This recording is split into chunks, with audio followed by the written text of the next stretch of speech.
कपिल लिखते हैं, अनंत श्री प्रणाम।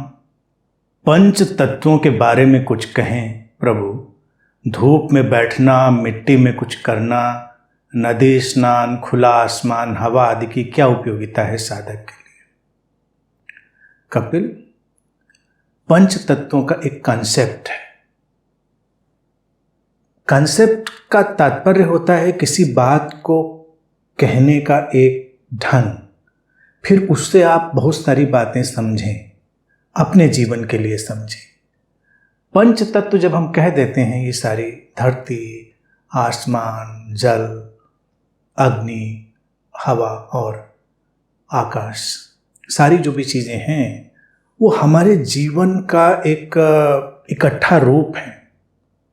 दूसरे अर्थ में देखें कि हम जिस भी चीज़ को अनुभव कर रहे हैं किसी न किसी रूप में, वो सब इन चीज़ों का ही रिप्रेजेंटेशन है, इनकी अभिव्यक्ति है।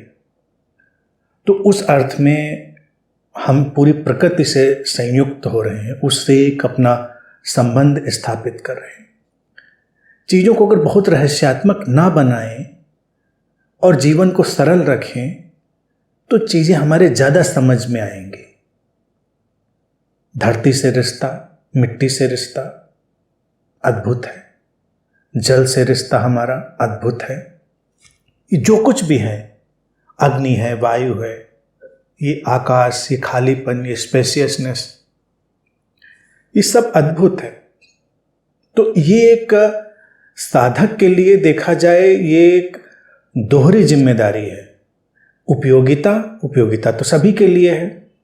साधक इनके प्रति संवेदनशील होता है। जब संवेदनशील होता है तो उनका उपयोग ही नहीं करता, उनको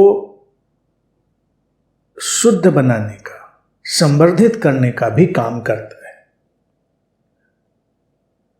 नदी में नहाना तो बहुत अच्छा है, लेकिन नदियां हम प्रदूषित करेंगे तो कैसे चलेगा। हवा बड़ी अच्छी है, लेकिन हवा को हम प्रदूषित करेंगे तो कैसे चलेगा। मिट्टी को ही हम प्रदूषित किए चले जा रहे हैं, हर चीज को हम कर रहे हैं।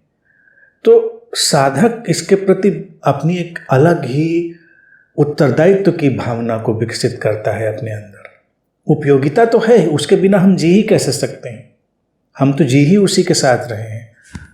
तो जो सीकर है वो आक्रामक नहीं रह जाता, यहीं से सारी चीज बदलती है। जिसको लोग कहते हैं कि जल हो, वायु हो, अग्नि हो, मिट्टी हो, इनसे क्यों हम इनसे रिश्ता विकसित करके बदलते हैं। बदलते इसलिए नहीं है कि कोई जादू घटता है। हाँ, जादू तो घटता है, लेकिन वैसा जादू नहीं जैसे जादू की हम कल्पना करते हैं। जादू यही घटता है कि हम इन सारी चीज़ों से, इन पांचों तत्वों का जो विस्तार है, इनके प्रति अतिशय संवेदनशीलता विकसित करते हैं। और हम जिस चीज़ के प्रति अपनी संवेदनशीलता विकसित करते हैं उसका प्रत्युत्तर हम तक आता है। हम भी भीतर से यही सब कुछ हैं। तो अगर हमारे आसपास की मिट्टी से रिश्ता अच्छा है, संवेदनशील है, जीवंत है, तो हमारी भी मिट्टी जो हमारे पूरे होने में शामिल है, उसकी जीवंतता भी बढ़ेगी। यही सारे तत्वों पे बात लागू होती है। तो साधक वस्तुतः एक ही काम कर रहा है, सजगता और संवेदनशीलता का विकास।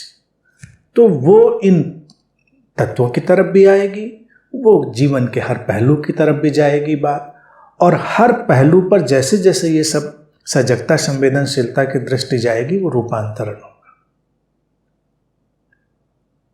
पंच तत्वों की बात केवल ऐसे ही नहीं है कि हम कहीं जल चढ़ा रहे हैं, हम कहीं आग दिया जला रहे हैं, हवन कर रहे हैं, या ये सब करें, इसी से कुछ बदलने वाला है। इससे बदलने वाला नहीं है। एक व्यापक उत्तरदायित्व हमें अपने भीतर लेना है। तो साधक उसके साथ चलता है, और फिर अस्तित्व तो हमसे संवाद करता ही है। हम संवेदनशील होंगे, सचेतन होंगे, तो अस्तित्व भी ठहरा थोड़ा ही रहेगा, उसका प्रत्युत्तर भी हम तक आएगा। जो हमको और जीवंत बनाएगा, और यही साधक के लिए सर्वाधिक सुंदर बात होगी।